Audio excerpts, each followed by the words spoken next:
long ago we talked about vertical jumping form, and we released a video showing Spud Webb and Vince Carter and how they jump off 2 feet and how to use your last step to set up for the jump and your entire body to get more elevation out of your jump. And there was a huge response from that, and I got lots of testimonials about people who went out to their driveway or went to the court and added another 2 to 4 inches to their vertical pretty quickly. And I also got a lot of questions about how exactly that's going to work with one leg jumping and how to use those same techniques for one leg jumping. And so this video is going to address one leg jumping, and it's partly in preparation for the update I'm making to the manual that's taking a little longer than expected. I'm sorry about that. But anyways, we're going to go over that in this video, and I just want to let you guys know as well that very soon I'm going to be interviewing a world record, or at least was a world record holder in the squat, and knows a whole lot about training, has a PhD, and it's going to be an interesting interview. I'm really going to be able to ask some pretty complicated questions and get some interesting answers. But if you have any questions you'd like me to ask, go ahead and comment them below, and then on my interview with him this week I will ask your questions and post your answers on YouTube. Thank you. In a lot of sports, long jump, triple jump, high jump, shot put, discus, javelin, they talk about how to use the last step to increase your momentum, set up for a jump or a throw, and to get all your power into the movement. And in sports such as long jump, triple jump, and those others, they call this the penultimate step.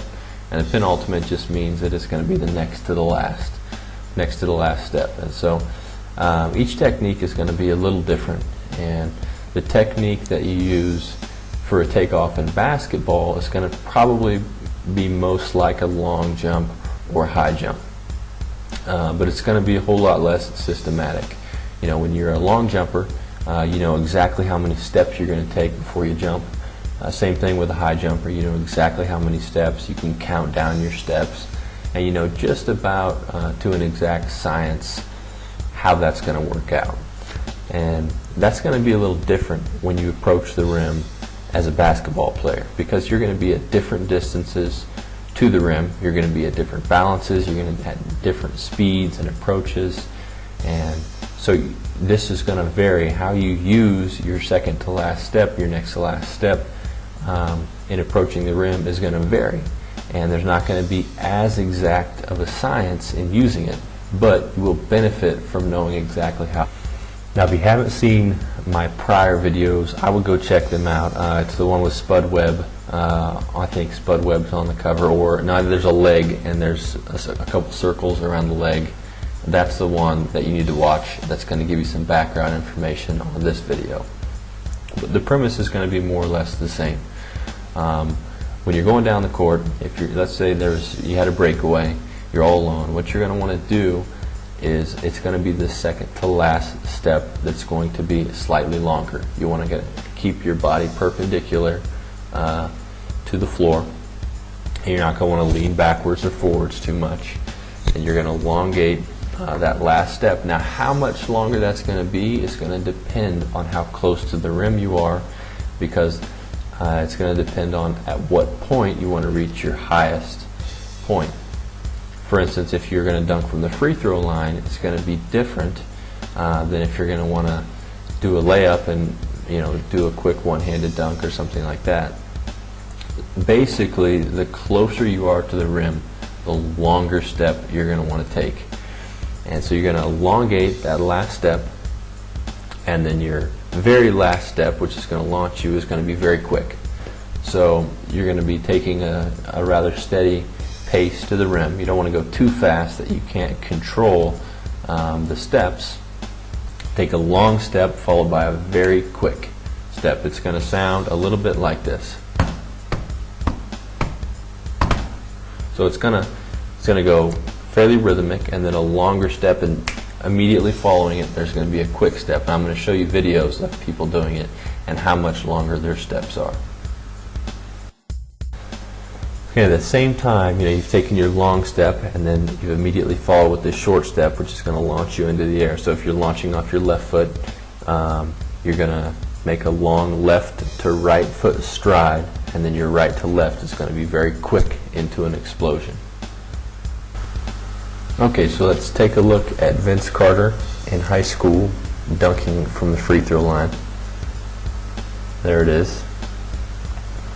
Now, not sure if you were able to notice, but let's take a look at his next to last step, which is the red line. Notice how much longer it is than his last step.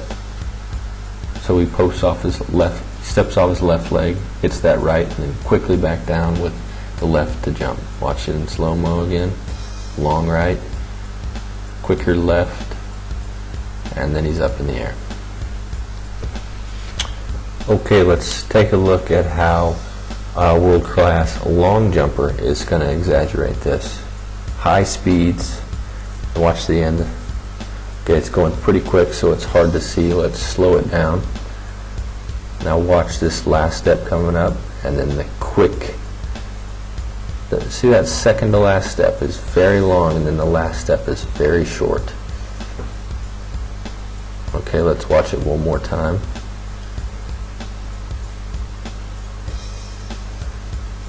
So he lowers the hips on that step. Here we got LeBron James. I love his one-step form. He's powerful. Okay, now see how his second to last step and his last step, the difference. Now watch it in action again. Very quickly on that last step again. So this lengthened next to last step and shortened very last step is something that most athletes and you are probably already doing intuitively, but being aware of it is going to help you to optimize it to get maximum height at the right time. And there are drills that you can do. One of the drills is simply doing power skips, which is just it's like regular skipping with an accentuated knee drive, and there's really going to be a quick left to right or right to left to teach you how to do the very last quick step. Another way to do it is to set up some hurdles. You can set up anywhere from 4 to 8 hurdles, and you need that spacing just enough so that you can get a quick 1-2 step and get over the next hurdle. So you're going to jump the hurdle 1-2, jump up to the next hurdle, and eventually I'll make you some videos for that. I'm in Morocco right now. I'm not sure I'm going to have any hurdles, but soon I hope to show you some videos, and there will definitely be some videos for that drill in the jump manual. So basically with the demonstrations here combined with the information from the other form video, the first form video is going to help you to use your one leg form to get higher and further depending on what you're doing at the moment, and to get more out of your vertical jump. And there are some people who are able to take this one leg form and really practice it, and really just until it becomes second nature for them, until they get a feel of how to use it to maximize their explosive power, and they can gain upwards to 4 to even up to 8 inches on it. I've seen athletes gain a whole lot off of their form. So I hope you're able to use this. Another thing that you want to do is, we talked about synaptic facilitation in another video, and how maximum jumping every day is going to help you build that skill. This is something you can put into your warm-ups or into your everyday activation to perfect your form and perfect how well you jump off of one leg. Because it's one thing to be able to jump off 2 or 1 alone, but if you can perfect both forms, you're going to be a lot more versatile as far as if you get that one step on your defender, you're going to be able to take off with one leg and get higher and take it to the hole. So anyways, I hope this helps you out. Leave me any feedback and rate my video, please. Thanks very much. Bye-bye.